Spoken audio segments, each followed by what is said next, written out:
together is very disappointing. It's hopeless.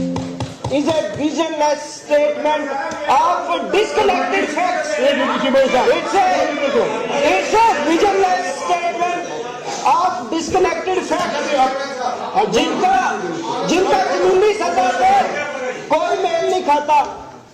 और हमारे जो बच्चे हैं, जो कॉलेज में लेक्चरर हैं, चाहे वो नेट है, चाहे वो पीएचडी है, चाहे वो गेट है, 10-10 साल से वो वहां नौकरियां कर रहे हैं। उनकी रेगुलराइजेशन के लिए कोई पॉलिसी नहीं है।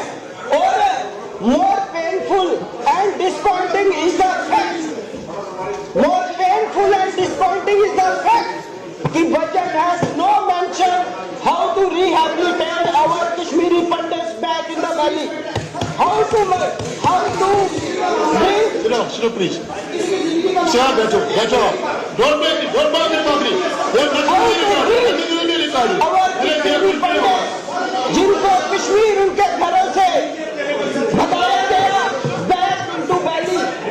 कुछ नहीं forward चलो करिए मेरी बात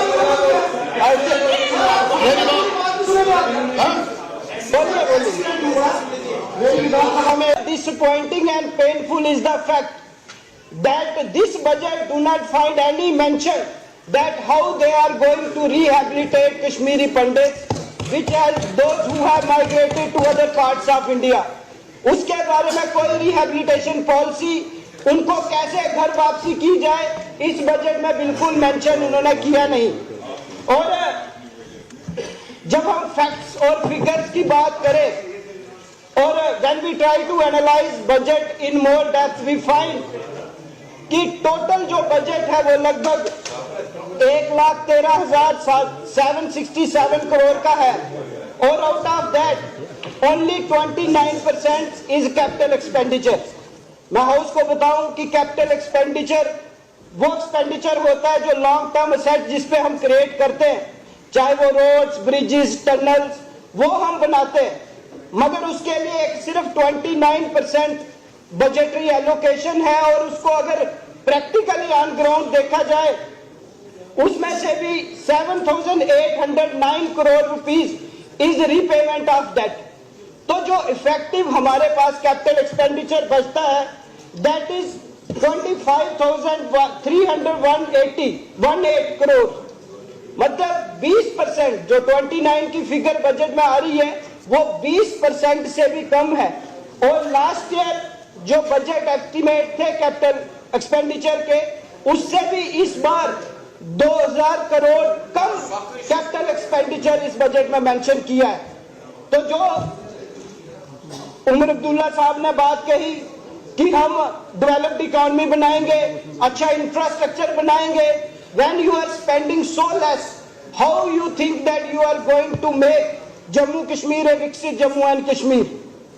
और फिर ये जब बात पैसे की आती है तो ये कल ही बजट स्पीच में इन्होंने बोला कि हमने टनल्स बनाए, हमने रेलवेज बनाई, हमने हाईवेज बनाए।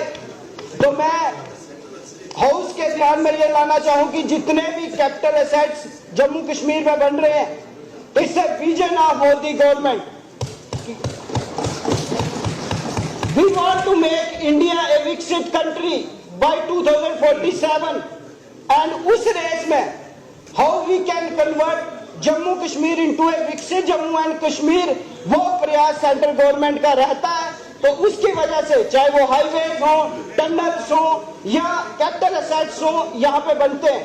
मुझे एक बात हाउस बताए कि जो दिल्ली अमृतसर कटरा एक्सप्रेस वे है उसमें यूटी गवर्नमेंट का क्या योगदान है, या जो टू रिंग रोड्स बन रहे हैं उसमें क्या योगदान है, जोजिला टनल में पैसा कहां से आ रहा है, उधमपुर श्रीनगर बारामूला रेल लिंक जो ऑनरेबल प्राइम मिनिस्टर ने ओपन किया, it is completely central funded project. इसके अलावा centre has recently allocated more than 10,000 crore rupees for 19 highways in Jammu and Kashmir. तो जो ये विकास जम्मू कश्मीर में हो रहा है, it's due to intervention of the union government. उसमें अपनी सरकार का कोई योगदान नहीं है जो इन्होंने बहकान अपनी स्पीच में किया। उस स्पीच में भी आप पाएंगे कि मोर और लेस रीब्रांडिंग और रीपैकिंग की गई है जो पैसा सेंटर से हमारे यूनियन टेरिटरी को मिलता है।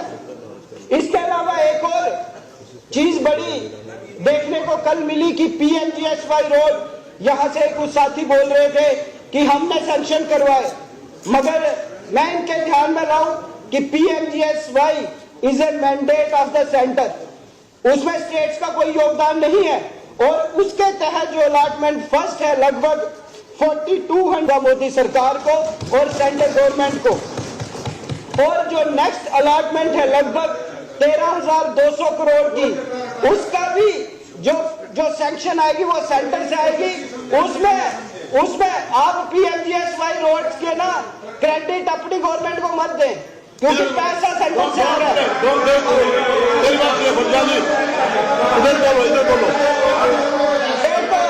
ये भी कहते हैं RDSS इन्होंने चलाई और सब कुछ इन्होंने चलाया। मेरा कहने का तथ्य ये है सर कि ऑफ द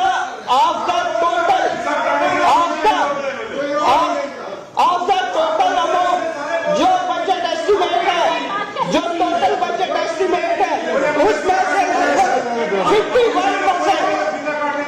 51% शेयर जब सेंटर से आता है, तो मैं पूछना चाहता हूं कि 70 साल में आपने कौन सा ऐसी फाइनेंशियल इंजीनियरिंग की कि जो सेंटर पे हमारी डिपेंडेंस है उसको आप कम कर पाए। और ये बात करते हैं, इनफैक्ट जो शास्त्री में अभी पैसा आया, किसी भी MLA को ऑन बोर्ड नहीं लिया गया, किसी भी MLA से बात नहीं हुई।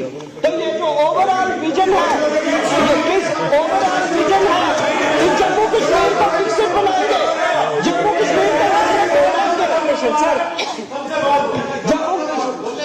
एक सेकंड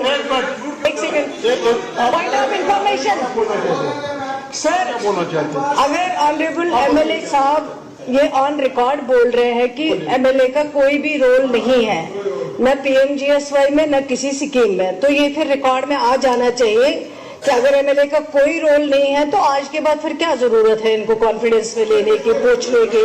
अगर कोई रोल ही नहीं है तो फिर क्यों पूछे। मैं उसको क्लियर करता हूँ, शायद इन्होंने ध्यान नहीं दिया होगा। मैंने फंड्स की बात की, कि ये जो सारा पैसा है ये सेंटर से आता है, शास्त्री का पैसा भी सेंटर से आता है, 90% पैसा सेंटर से आता है। तो उसका बखान करने की, यहाँ अपने क्रेडिट में जोड़ने की कोई जरूरत नहीं है। और इतना फोकस इस गवर्नमेंट का आ गया है, गवर्नमेंट को समझ आ गया है कि अनएम्प्लॉयमेंट बड़ी ज्यादा है।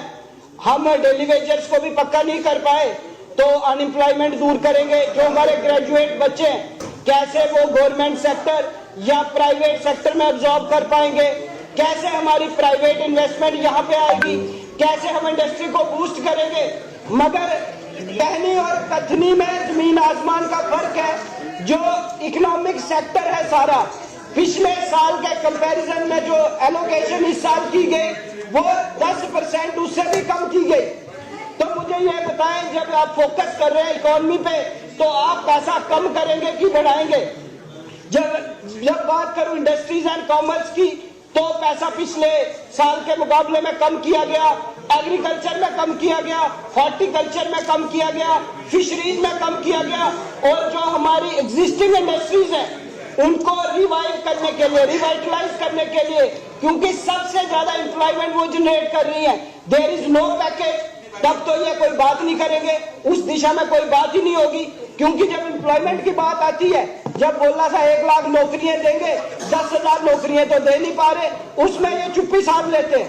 एक टूरिज्म एक बड़ा इंपॉर्टेंट सेक्टर है जम्मू कश्मीर का। लगभग 7% जो जम्मू कश्मीर की GDP है वो टूरिज्म से आती है, और लगभग डायरेक्टली और इनडायरेक्टली 5 लाख से ज्यादा लोग टूरिज्म में काम करते हैं।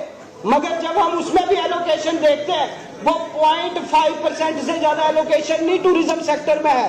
और एक जो, जब मैं फिगर्स देख रहा था तो मैंने देखा कि 2023 में जो टोटल टूरिस्ट जम्मू कश्मीर में आए, लगभग 2 करोड़ 11 लाख टूरिस्ट थे, उसमें से लगभग 1 करोड़ 80 हजार जम्मू में आए। और जब 2024 में 2,35,00,000 जब टूरिस्ट आए, उसमें से 2 करोड़ से ज्यादा जम्मू में आए।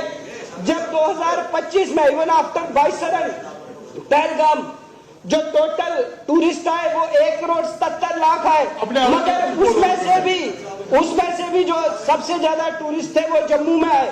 तो मैं ये पूछना चाहता हूं कि पिछले 1 साल में जम्मू के टूरिज्म को जहां सबसे ज्यादा फुटफॉल है, Kashmir tourism is just 20% footfall of total tourist arriving इन जम्मू।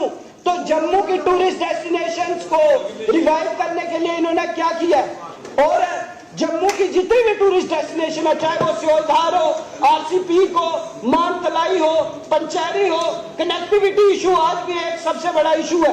आज तक वहां पे ये रोड कनेक्टिविटी तक नहीं दे पाए, और ये बात करते हैं हम डेवलपमेंट यहाँ पे कर रहे हैं, हम यहाँ का टूरिज्म बूस्ट कर रहे हैं। और एक और चीज, बस 2 मिनट में एंड करूंगा। एक सबसे अच्छी बात मुझे ये लगी कि कट कॉपी पेस्ट में तो गवर्नमेंट माहिर है। जो भी सेंटर की स्कीम्स है उनको रीब्रांड करना, रीपैक करना, वो इनको अच्छे से आता है। चाहे वो होलिस्टिक एग्रीकल्चर डेवलपमेंट हो, उसमें भी अपनी स्टेप लगा दी, पीएम किसान निधि हो उसमें भी लगा दी, राष्ट्रीय गोकुल मिशन हो उसमें भी लगा दी, और इवन नीवा जो ई विधान जो असेंबली को ऑनलाइन करने का प्रोविजन है वो भी ये कर रहे हैं। 15 करोड़ रुपया सेंटर से आया और ये बोलते हैं हम ही सब कुछ कर रहे हैं। और इसके अलावा मैं आपको एक चीज साफ बता देता हूँ, और डिप्टी सीएम साहब आप भी सुन लो, एक चीज आप ध्यान से सुन लो। एक शेयर से लास्ट शेयर है, लास्ट की बात कर रहा हूँ। एक मिनट तुम्हारे पाँव के नीचे जमीन बची नहीं, तुम्हारे पाँव के नीचे जमीन बची नहीं। कमाल तो ये है तुम्हें अब भी यकीन नहीं। बहुत बहुत धन्यवाद। इसी के साथ हम हाउस एडजोर्न करते हैं। 2:30 बजे यही मिलेंगे, 2:30 बजे तक। चलिए 2:30 बजे तक एडजोर्न हाउस है।